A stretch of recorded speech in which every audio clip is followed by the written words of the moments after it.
বেঈমান মানুষগুলো কখনো অপরিচিত মানুষ হয় না, খুব কাছের মানুষগুলোই বেঈমান হয়। পাতা ঝরার আগে পাতার রংগুলো যেমন বদলে যায়, তেমনি মানুষ বদলানোর আগে কথা বলার ধরনও বদলে যায়। আসসালামু আলাইকুম, কেমন আছেন সবাই? আজ চলে আসলাম নতুন আরেকটা ভিডিও নিয়ে। প্রতিদিন একঘেয়েমি খাবার খেতে কারোরই ভালো লাগে না, তো আজকে আমি ভাবলাম ময়দা দিয়ে একটু পরোটা বানাই। তো পরে আবার ডিসিশন চেঞ্জ করলাম, ভাবলাম যে না, পরোটা বানাতে আবার অনেকটা সময় লাগবে। সকাল সকাল সবারই আসলে দেখা যায় বাইরে যাওয়ার একটা তাড়া থাকে।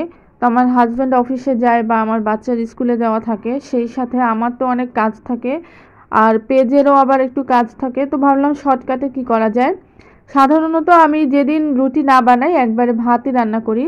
তো আজকে যেহেতু আমার হাজব্যান্ড বাসায় ছিল না, একটু কাজে বাইরে গেছিলো, তো ভাবলাম যে আমি একটু রুটিটা বানাই আর সেই সাথে সবজি ভাজি করি। তো এখানে আমি ফুলকপিটা ভালোভাবে টুকরো করে নিচ্ছি, একদম ছোট করে নিব যেন তাড়াতাড়ি হয়ে যায়।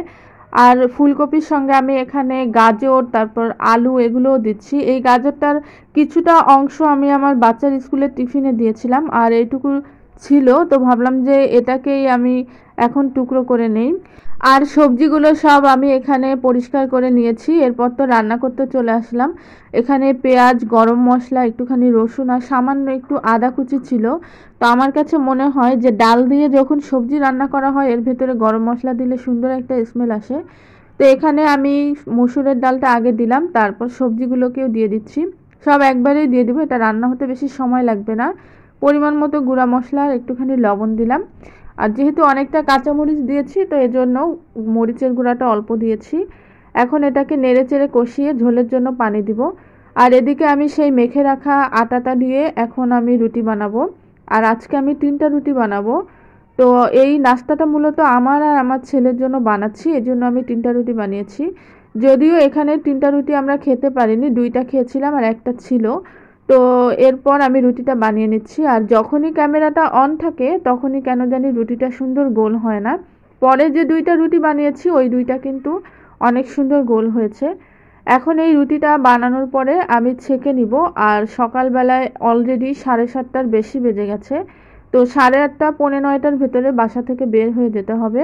আর এখানে আমি রুটিটা সুন্দর করে ছেঁকে নিচ্ছি। ময়দা দিয়ে বানানোর জন্য রুটিটা কিন্তু অনেক সুন্দর হয়েছে। সেই সঙ্গে একটা ডিম পোচ করে নিলাম। আর এদিকে যে সবজি ডাল রান্না করেছি ওটাও কিন্তু নামিয়ে রেখেছি, ওটার ক্লিপ নেওয়া হয়নি।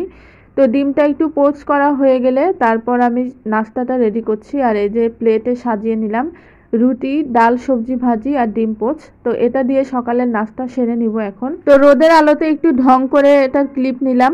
তারপর তো আমরা খাওয়া দাওয়া শেষ করে ওকে স্কুলে দিয়ে আসলাম। তো এই গেটে এখানে দিয়ে নামার সময় দেখি একজন সবজিওয়ালা অনেক ধরনের শাকসবজি নিয়ে এসেছে। তো এখান থেকে আমি একটা কুমড়ো ফুল নিয়ে নিলাম।